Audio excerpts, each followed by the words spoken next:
Welcome to the Birth Lounge Podcast, an empowering space for expecting and new parents to hear candid conversations with experts, support your mental health, and learn the tips and tricks that thousands of parents have used to craft their ideal birth. We will answer all of your questions, the scary ones and the weird ones, to help calm your fears and feel confident going into your birth. I'm going to help you redefine what birth and motherhood looks like and how to embrace your journey. I've intentionally crafted a list of experts to help you navigate pregnancy, explore your birth options, and plan for postpartum so that it can be a time of soaking in your tiny human. We're going to go there on all the hard topics so that you can dive deep into finding your confidence and freeing yourself from fears around birth. With over 10 years of experience in family education and a master's degree in human development and family studies, I created this podcast as a way to share the resources parents need to make educated and informed decisions about their care in pregnancy and childbirth. This is a birth community driven by evidence-based information and research in hopes to help you explore your options, understand your rights, and know what choices you have along the way when it comes to birth and beyond. I'm your host, HeHe. Now let's get to the good stuff. Hello, have you heard about my completely free class that teaches you 6 evidence-based ways to avoid a C-section and reduce your tearing in labor by up to 50%? And remember, I mentioned it was completely free. This class is going to teach you how to advocate for your preferences in the birth room so that you can have a birth that's filled with joy and not birth trauma. Advocating for yourself starts with being empowered with the right information so that you can ask the right questions and confidently make decisions during labor based on what feels good to you and your baby. But here's the thing. The U.S. has one of the highest C-section rates in the world, and it is ever climbing year after year. And it's not because the system is broken, albeit it is, but it's really because women don't have the tools to navigate that broken system. We may not be able to change the system before you have your baby, but what we can do is change how you operate within that system. Change the conversations that you're having with your providers. Change the places that you are getting your information to help you have informed conversation with your doctor before you have your baby. I want to teach you how to do that. We know the reasons that our C-section rates are climbing. We know the reasons that inductions happen so often, and we know the reasons that babies end up in the NICU. I want to help you avoid all of that so that you can have a birth that you love. You can find my free class at thebirthlounge.com/C-section so that you can learn 6 evidence-based ways to avoid a C-section and reduce your tearing in labor. Again, that is thebirthlounge.com/C-section. See you there. Bye. Hey y'all, and welcome back to another episode of the Birth Lounge Podcast. Today we're talking about VBACs, specifically VBAC in the hospital. In previous episodes, I've given my tips and thoughts about VBAC. I've had professionals on to tell you how to achieve a VBAC. What does the data say behind VBACs, VBA2Cs, VBA3Cs? What do we know about the science and how safe they are? I've also had on parents who have achieved VBAC, so VBAC mamas, who are sharing their stories that most of them actually happen outside of the hospital system, because one thing that we know is that VBACs can kind of be a little hard to access in the U.S. healthcare system. I even have one mom on who her hospitals in her area completely ban it. They literally would not allow you, quote unquote, allow. There was no doctor who would comfortably and confidently attend a VBAC in the hospital. So if she came into the hospital, every single doctor at all the hospitals in her area told her that they would, in fact, give her a C-section. She just didn't want to even fight the system. I think that she explains in the episode, she knew that she could go into the hospital system and just refuse a C-section, but she said, those doctors would be so scared. I just didn't want that in my birth. They don't deserve that. I don't deserve that. And so I chose it a different route. And so I wanted to have on a professional to talk about how do we actually achieve VBAC, vaginal birth after cesarean, in the hospital system. Now, this assumes that you're able to find care and access that is supportive of a VBAC. But in the episode, we also talk about the difference between VBAC tolerant and VBAC truly supportive and VBAC friendly. So there's a couple of different terms out there that you're going to hear thrown around in terms of vaginal birth after C-section support within the healthcare system. And I want you to be prepared for when you encounter them, that you know what they mean and how that impacts your care. You guys, today's guest is someone that I have actually watched for a very long time. She was one of my very first Instagram follows when I was a new baby doula. And she is someone who not only have I wanted to be on her show, but she has been a dream guest of mine for a very long time. I'm so excited to be joined by Trish Ware, or you actually may know her as Labor Nurse Mama on Instagram and TikTok. One thing you may not know, though, is that she's actually the creator of the VBAC Lab. So she's going to join me today to talk about all the things that you need to know from a mama of 7 and a seasoned labor nurse with 16 years of experience of how to navigate the hospital system and truly achieve a positive vaginal birth after C-section in the hospital. Trish is on a mission to empower women through evidence-based education, which I absolutely adore. In this episode, we're going to dive into how Trish is actually changing the culture of VBAC in the hospitals and how you can play your role by knowing your rights, understanding what options you have, and just what it takes to have a VBAC. What does the data say about going past your due date? What if your doctor says they don't allow you to go past your due date as a VBAC? Can VBACs be induced? Can you use Pitocin? And what about hospital policy pertaining to VBACs? One of the things that Trish said in the episode that I absolutely love is regarding hospital policy. And she said, if they can't print it out, then it's probably not a policy. And I thought that was so powerful. That should just give you an idea of what kind of energy that she is bringing to the table today. Y'all know how much I love labor and delivery nurses, and Trish is not only a loving one, but she is a fierce one who always has your back. Without further ado, Trish, welcome to the show.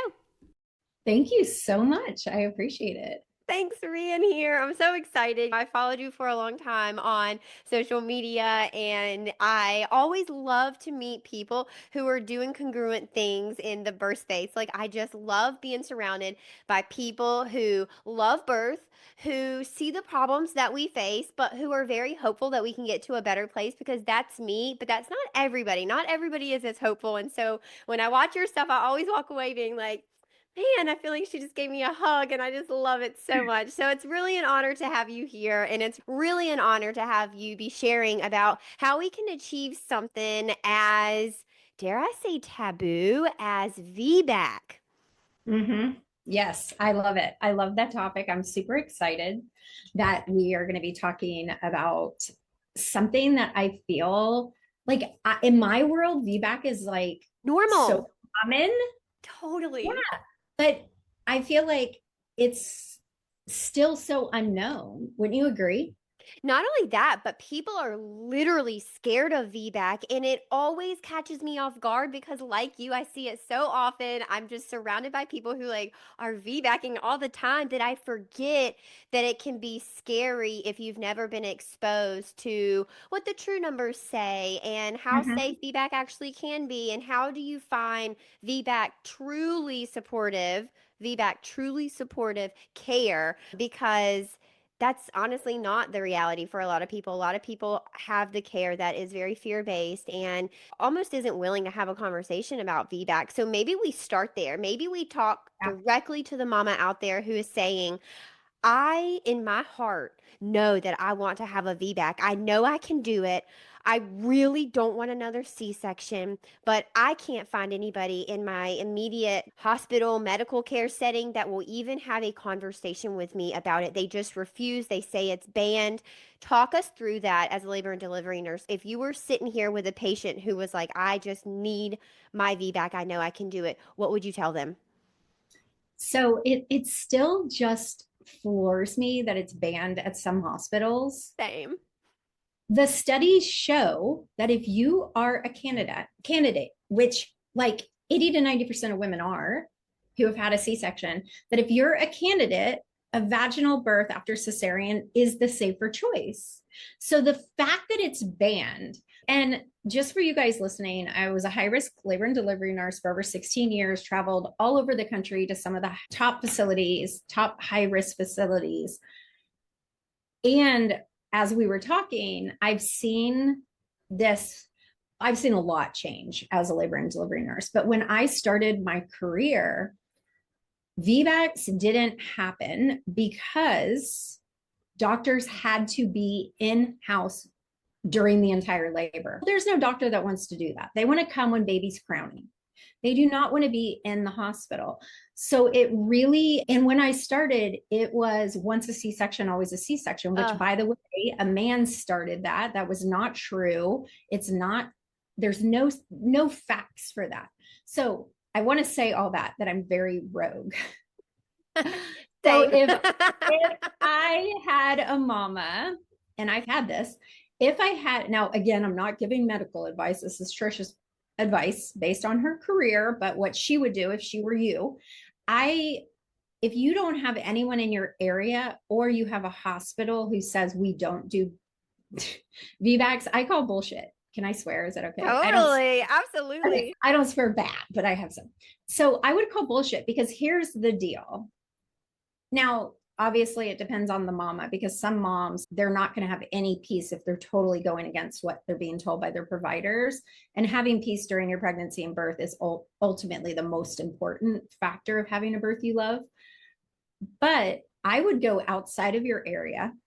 It's worth it to drive outside of your area to have the birth you want. It's also worth it to have a provider who's supportive.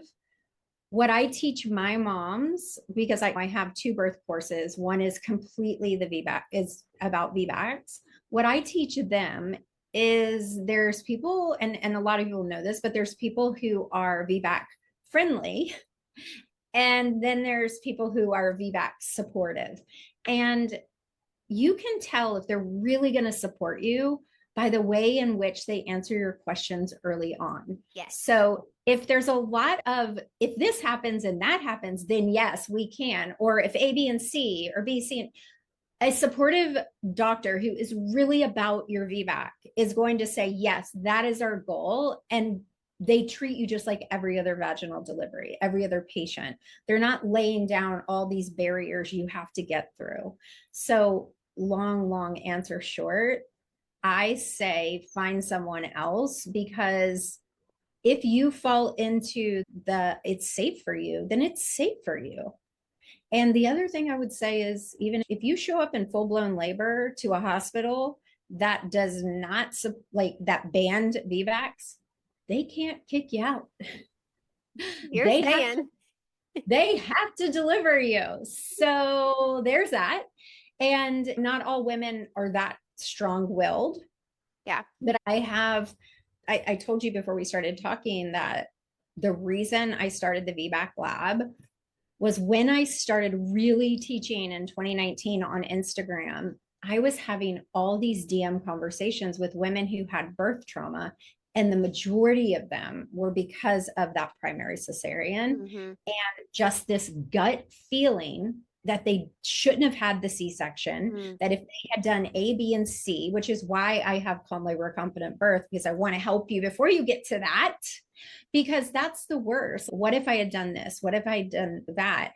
And so I kept seeing this recurring theme, and I feel like God just planted this seed in my heart, because I never thought I'm going to have one. But VBAC moms need so much extra care because they don't get the support that they should get, period. And Not many of them anyway. So that's how the VBAC lab was born. And I feel, to me, they're the same as all my other moms. They're going for a vaginal delivery, and that's what your body was made to do. Let your body tell you otherwise. That's my mantra. I love that. I love that. Love that. I know that access is not that accessible everywhere. So I just want to bring light that Trish and I are not oblivious to the lack of access in our country. It's clearly a problem. But if you do have access, if you can drive an hour, if you can cross state lines, I too am a big, big proponent of fire that doctor and find somebody who is truly supportive of your birth goals. You mentioned the questions that you ask in the beginning of your pregnancy to your doctor to determine whether they're really going to support your goals or not. What dropped into my brain when you said that was all of the bait and switch conversations that people have and the scenarios that I've been told about by moms where they asked the right questions. They got a good answer. They believed their doctor, and then they show up and oh my God, this isn't what you promised me. This is not what we talked about. Nothing that I've asked for is being honored. Talk us through that as a nurse. What is your advice for someone who might find themselves in that situation of, holy smokes, I have been baited and switched? In life in general, that's a really hard place to be. But when you're in Yeah, something as vulnerable as birth, but that comes back to being confident in what. So this is my big thing. There's like certain mantras I say inside of my world. And we always say nothing out of convenience or curiosity. We also say we don't refuse things just because we can. So the reason that works so well is because most women are not as educated as they need to be. So when the doctor does this early on, oh yeah, I support that. Okay, so what I teach my ladies to do is ask some what if questions. What if I don't go into labor by 41 weeks? What and then what is your policy on inducing? Because I find this also with the induction stuff that they bait and switch everyone on totally. that. So Totally. asking them those things and then take notes of their answers. So when you're at the end of pregnancy, I also teach my girls like watch their body language. The Yeah. other thing that's really indicative of I need to get away from this doctor is if they're like, oh, you're 12 weeks, we don't need to talk about that yet. That is a bad sign Mm. because this is a really important thing to you. And that's for all women, whether it's talking about pushing or induction or going past your due date or VBAC. When they like push you off till later's a little too late and they know it. They know that most women, it's too overwhelming to try to find a new provider at the end. And sometimes you just flat out can't. So it's So intentional to brush you off like that to then get you I later think in so. your pregnancy where you're stuck. Yeah. Yeah, Oh. I've done that to my own kids when I don't want to deal with something they want. It's a human nature. This is a much serious more situation, but watch their body language. Body language tells a lot. You can have some verbal cues, you can have some body language cues, but ultimately keep notes. What I also teach my moms is when they throw out studies or stats, ask them to go to their office and print that for you so you can take it home and look at it. Because here's the truth, unless, and this is reading the room, so they run in and they're like rushing you to labor and delivery for something, this might be emergency, but they come in, they sit down, they're, based on this we think you need to go across the street and get induced and blah blah blah. Okay, let's talk through it. Or if it's the VBAC thing, you're saying you don't induce VBACs. You're saying you don't let VBACs go past 40 weeks. Go print those studies. I want to take them home and read through them. Because if you're in the office and you're going to be making emotional decisions, and that's never good. And what I have found is a lot of times they're like, oh, that's just my preference after they've said it is studies or stats, because it's not really, and they know that's just their preference. Unfortunately, we have to call them out on some of that Yeah. because I want to that's know. what they've always done, and Yeah. no one questions it. You But know, our stats are showing it, right? We don't yeah, even have to question it. We can see loud and clear that Our stats are not good in America. We have got to start doing things differently. I want to share one of the craziest stats that I've ever gotten from an OB before, and it literally just happened. It happened last week with our team. We have a VBAC mom who is really trying to stick with her provider this time. She's open to changing to a different Yeah. hospital and stuff, but she was really trying to keep the relationship that she had built with this provider because she had her first baby with this provider. And this provider looked her dead in the eyeballs and told her that the death rate in babies born to VBAC moms was 50%. He told her that out of every two VBACs, one of those babies were not going to make it. Is that Did she ask him to print the insane? study? She didn't, but she did come away very scared. And she's working with our team. So we had a call and were able to very quickly disprove that because that's obviously not true for anyone listening. That's far from the truth. It's very safe to have a VBAC for both you and your baby. But It's it was, safer if it you're a candidate. That's totally, the studies. That's it's the just, fact. I have no words now. And I'm a week into coping with it. And I still don't have Like, words do you want to for, hear one that yes, not about VBACs, but I had a yes, student. So inside my birth classes, we have what we call our pregnancy happy hour. And we yeah. meet with them, either me or my doulas meet with them on Wednesdays. And I legit, this was last year, had a student tell me her doctor wants to induce her, right? And she was not wanting to be induced. He told her that no one goes into labor on their own anymore, that What? everyone has to be induced. Excuse me? But here's the What? thing. Here's the thing. They have for so long ruled the roost and Mm. what they said. And the new, my daughter who's 19, that is stuff like that's never going to fly with her because they're in a much different generation where they're doing research and they've got social media, which is not always good. But no one, sir, no one goes into labor. Maybe none of your patients do because you induce them Right. where they can. How in the heck can you say, I wish I had been in that room? I would have burst out laughing. Literally. But here's the thing, no one's calling their BS. That's the problem.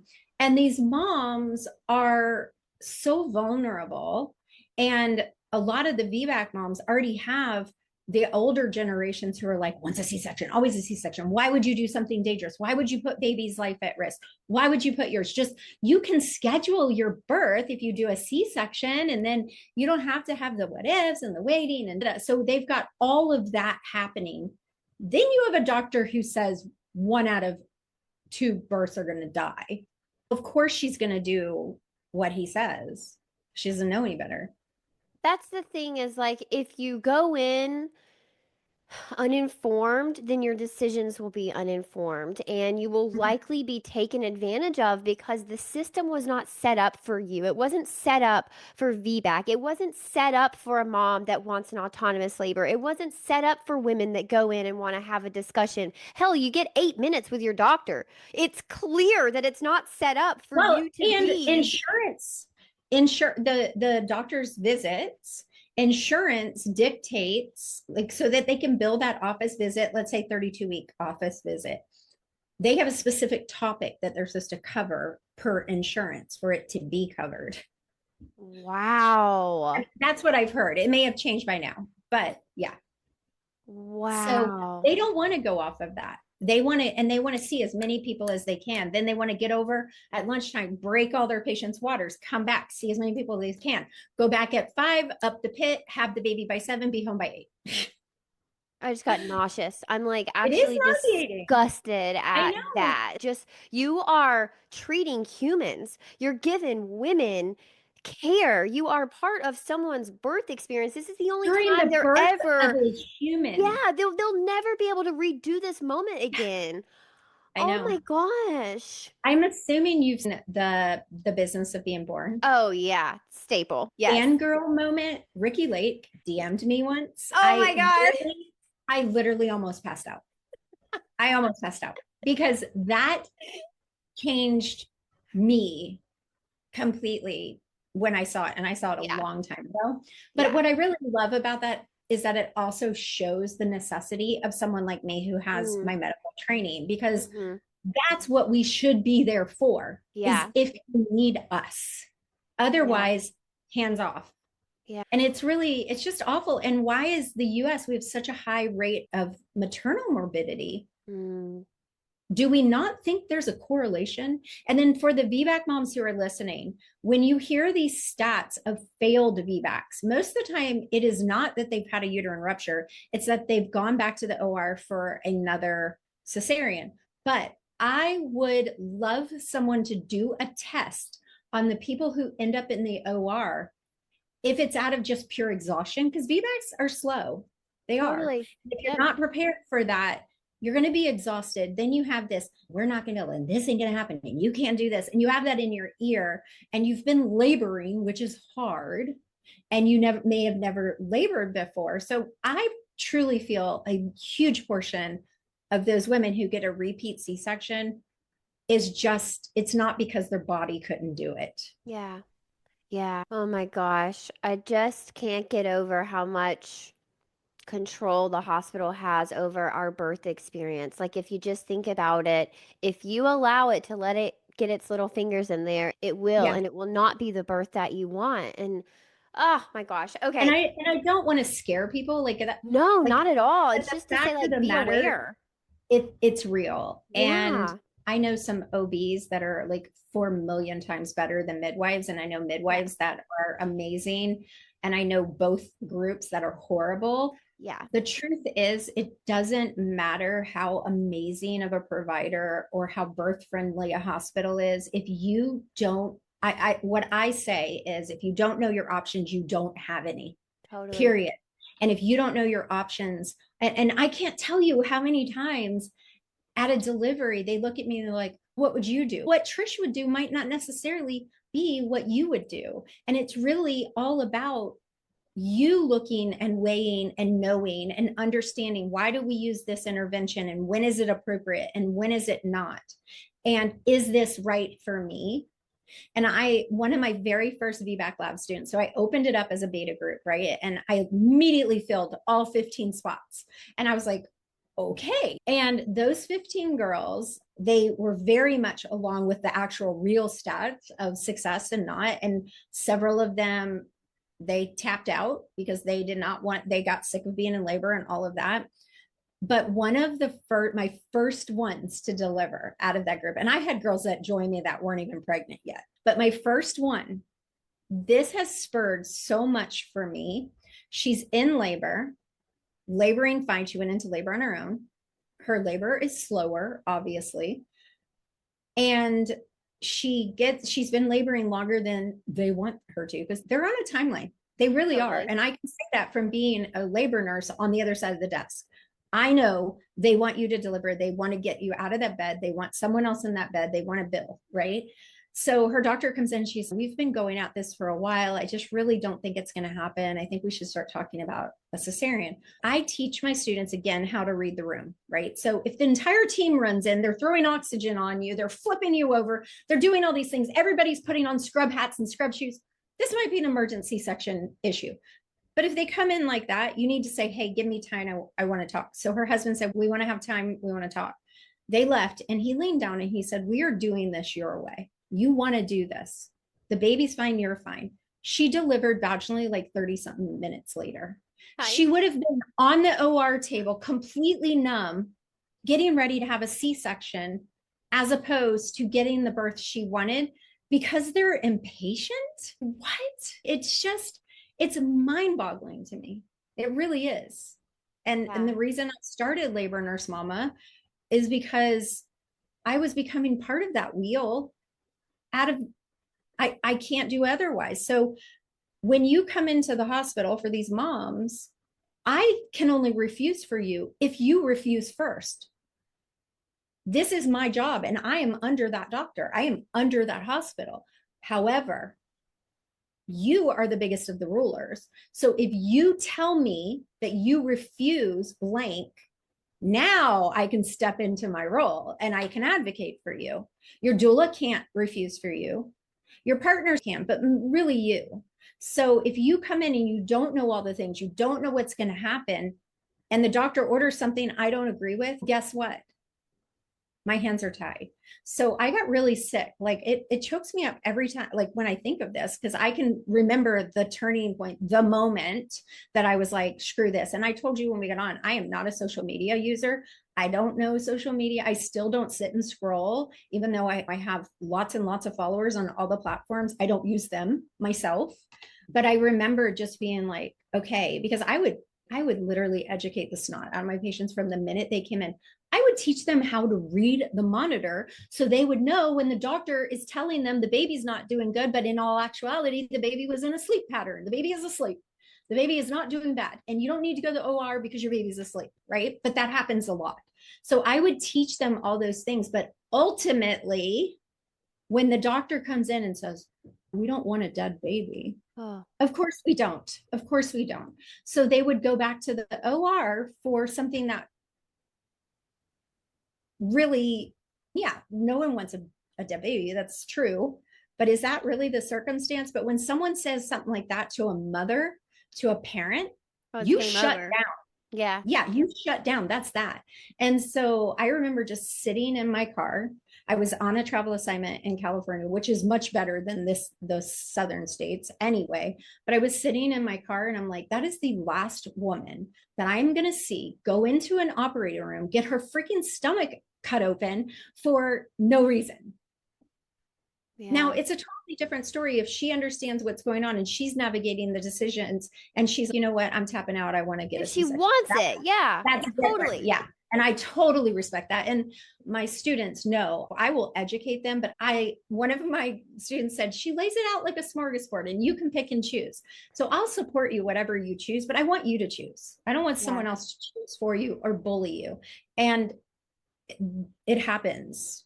You know? And I think the worst part for me is the trauma that follows. Mm-hmm. It's not just, I think a lot of people have this tendency to be like, yeah, but you and your baby are healthy. You guys lived. You guys are healthy baby, healthy mama. It's, yeah, not really though. It's not really. If I'm mentally not well, I'm not a healthy mama. If my baby spent time in the NICU and it didn't have to be that way, that's not a healthy baby. Alive is not healthy. And no one I else think can so many define your times, trauma.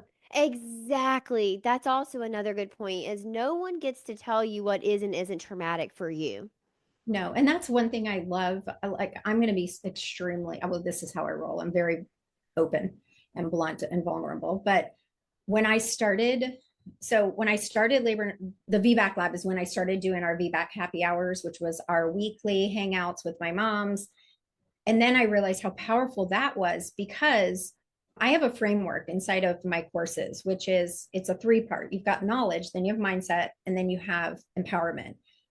If they know everything, but they're still freaking out and scared, they're not going to have the birth they want. If they know everything and they're super confident, but they are too scared to speak up, they're not going to get the birth they want. So that you have to have all 3. What I found for us that worked was us getting face-to-face on Zoom every week. And so we hang out with them. Then my mamas who have been hanging out all of their pregnancy, they still want to hang out. So we started our membership, which is, and what I love about the membership is maybe they haven't taken my classes. Now, we do something called the labor bat signal, which is only for my students, because it's a 12-week, like it's from 36 weeks to 8 weeks postpartum, which it could be longer, where they get a group text chat with me and 2 doulas on Telegram. What we found, so the reason they have to be a student is because I teach things differently, and I let them know everything I know. But if they're in that labor bat signal and they're like, what if this happened? I talk about that in the course.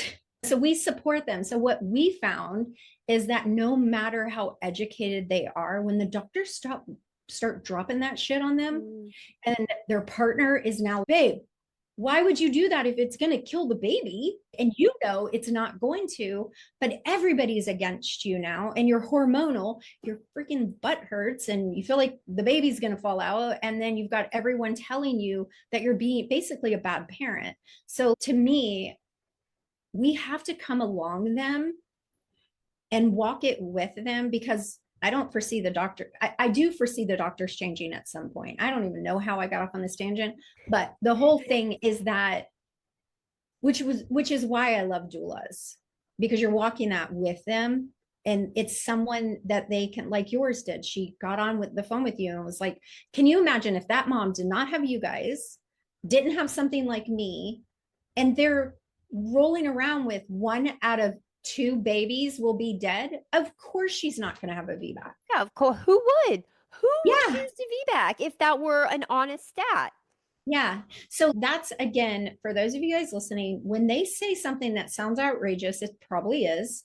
Ask them calmly. Don't react emotionally. And if you have to sit there for a moment to catch yourself and then say, okay, I hear you and I respect you, but can you please go print that study that you're quoting so that I can take it home and read it with my partner or read it or whatever? And if you train yourself to do that, what we have found is either they say, I don't know exactly where I heard that, but it is true, blah, blah. Now it's bullshit. Okay. It's bullshit. If they can't print it, if they can't print to back up a stat of 1 out of 2 babies dies, that's questionable. Right. So the other thing, they might print it. So I have a podcast recording on mine with one of my early on VBAC mamas, and she was an older mom. Of course, they wanted to induce her.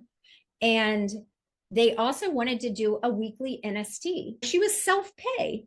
So they were telling her that all the studies show that at her age and with this going on and that going on, she needed to have a weekly NST, right?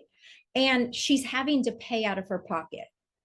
And this was from 32 weeks, I think. And so she asked them to print the study before she got emotional and started calculating how much money this is going to cost her. She took it home, and according to the study, that was not what was supported. And so she went back, she saw a different midwife, and she said, this was recommended to me last visit, and I looked at the study and it doesn't support that. And the midwife was like, oh yeah, it's really your preference. Now, did the other doctor offer it as preference? No. And had she not had us to, which she came to the VBAC hangout and she was like, and I was like, no, slow down, read the study, do your due diligence, and go back and have another conversation. But had she not had that, and she couldn't afford the NSD, because not everybody can afford that weekly. So it was just a weird, like, it really showed me that, as in any career, and we are all guilty of it, we start to get in our own little thing and our own preferences. Now it's a totally different thing when they're saying stats like that's another evil. I don't know what that is. That's weird to me, but. And I find it really hard. I just struggle to find compassion for things like that because it feels very intentional. It feels like the internet is a thing. It's almost all free. You should, as an obstetrician, you should be active in ACOG. You should be up to date on certain things. There are things like OBGYN first. There are text messages that you can get that will literally keep you up to date on the newest recommendations. I just have a really hard time finding compassion for things like that when I know how readily accessible things are now to stay up to date. And I am not in any way saying that it's easy to be a doctor, and I understand the time constraints and I understand the pressures from the system. When you're in charge of helping people make decisions, have a vaginal birth or have another major abdominal surgery again, it's for Yeah. me, you're obligated to keep up with that kind of stuff. It's part of it. You have to do it. There's no excuse not to. Okay, let's address that. Yeah. Because I told you I am also a business coach for people in like perinatal parenting spaces. And one of the first things I do when I do an onboarding is I tell them, we need to find your expertise and then you stay in your lane. The reason this is happening is because they are surgeons. They were trained to intervene. They were trained for surgery and the things that happen that we don't want to happen during birth. That's what they're trained for. So had it stayed the way it used to be, where they only took the patient if she needed to go back to or she had some outrageous experience, and midwives did, because midwives are trained for the natural process of birth. They're not trained to take you to the OR. The doctors are. So I really think this all boils down to stay in your dang lane. Yeah, and that goes for everybody, like Yes. doulas, nurses, In all life. Yeah. physicians, Yeah. yeah, and like MFMs, everybody, midwives. We should all just be staying in our lane, and if we do, we'll actually have comprehensive support that is not filled with tension, which I feel like Yeah. a lot of it is now. There's so many dynamics happening that a lot of times patients find themselves fumbling In the middle of it. around tension-filled relationships that they don't really have anything to do with. Yeah, no, and this is, I love that you said that because people like always say I'm like crunchy with the side of medical. I Yeah. am like, I had all six, I have seven children. One is adopted. I had the other six all unmedicated and in the hospital.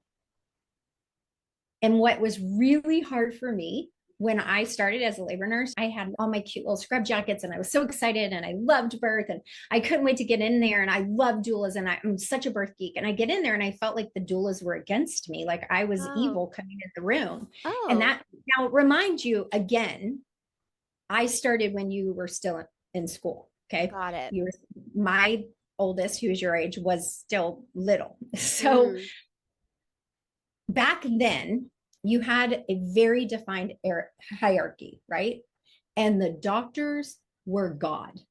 Mm. You do not challenge the doctors. These doctors who still lean that way, or I told you how my 19-year-olds, when these girls get into those labor rooms, it's going to be so different because they don't believe in that anyway. But the doctors used to be what they say goes. And I think a lot of this outrageous things they say is really out of desperation because they really liked it. They just did. And so even with inducing, when I became a labor nurse, like induction was like the fashion statement. Like everybody wanted to be induced and they could induce you for anything. We were ending up with all these babies in the NICU because who really knows how far pregnant you are unless you're IVF, right? So they were inducing at 37, 38 weeks and we might have a 34, 35 weeker. And so so then they started, back then we didn't hear anything about big babies. Let me just say that, okay? Because they can induce whenever they wanted. Then they crack down on them and they have to be 39 weeks. There has to be a medical reason. Now we're suddenly all babies are big. There's a big baby, right?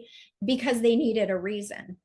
Or it was elective. What was really funny, being me, is I would always ask my patients, so why are you being induced today? Half the time they didn't even know why, but their chart said it was elective. You know, the doctor told them they needed to be. They come in, we have it charted that it's elective. They chose to be induced.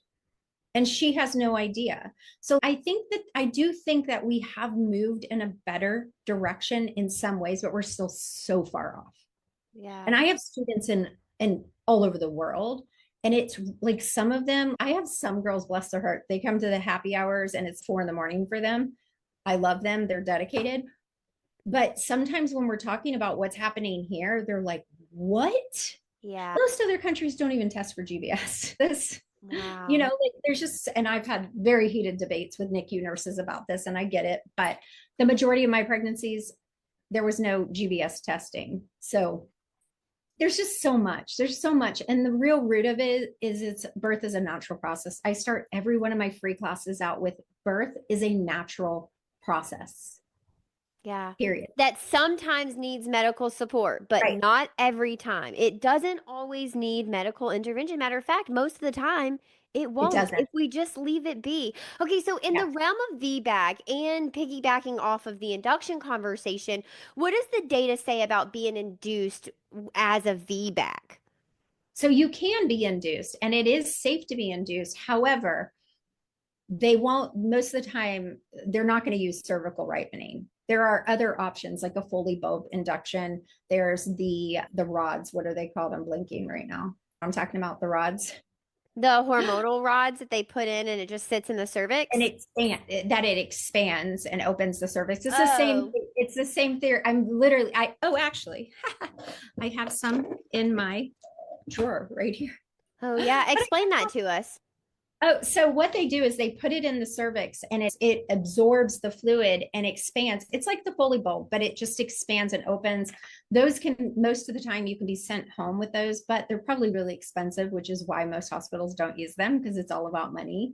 But yes, you absolutely can be induced. And I've had tons of my students be induced, but they won't do a prostaglandin because it's, first of all, prostaglandins, I'm not sure they're safe for anyone in all reality, but they're definitely not safe for someone who has a little bit of a risk higher for a uterine rupture. Yeah. But Just any sort of according to scar on your studies, uterus. Yeah. yeah, according to studies, they can be induced. Yeah. So, What about Pitocin? Is it okay to use Pitocin on someone who has a previous scar on your uterus? yes, we use Pitocin on VBACs. It is. Nipple Yeah. stimulation is also safe. Nice. Okay, and Yeah. then what about going past our due date? Because you mentioned it previous too about sometimes they say you can VBAC as long as you go into No, labor you can before go your past due your, date. yeah, you can go past your due date. Yeah, Also cool. safe. Okay. Yeah. Now, I do for my students to be on the safe side because number one, I don't know I don't know actual their health history. I do recommend if they go past their due date so what we teach them is baby compromises, right? Make them feel a little better about the things and compromise with the areas you're willing to. So let's say they're like, we don't want you to go past your due date because A, B, and C. Okay, so we want to induce you on 39 weeks. How about this? How about we agree that I'll come in at 39 and 4 and do an NST and BPP? And if baby's doing well, then we go to 40 and 4 and we'll do it again. Meet them in the middle. And this way, all the BS they say, because ultimately, if baby is reactive and baby is doing good in the womb, the stuff they're saying about the only reason baby needs to come out is if baby is indicating that baby would be better outside of you or mom. There are issues for mom as well. So we teach them like, let's compromise a little with them because if you flat out refuse everything, it's just going to, like you said, there's going to be so much tension and we don't want that either. Yeah, yeah, absolutely. Okay, I think I have asked everything that I'm curious about. We talked about advocacy. We talked about the changing culture in the hospital. We talked about how to use your medical staff as a way to achieve your VBAC, plus what it looks like if they're actually not supportive. Is there anything else that you want to leave with us as a labor and delivery nurse that specializes in high risk, specializes in VBAC? What should we know if we are trying to achieve a VBAC? Number one, you need support. You need community. This is why we do our VBAC hangout so that what's really nice is we've got some, like I told you, that aren't even pregnant yet. They want to get pregnant and they want to have a VBAC to women who have already had their VBAC or maybe had a repeat C-section or they're 34 weeks to be able to be like in any area of life, to be able to talk to someone who you don't have to use a lot of words for them to understand what you're feeling and where you're at.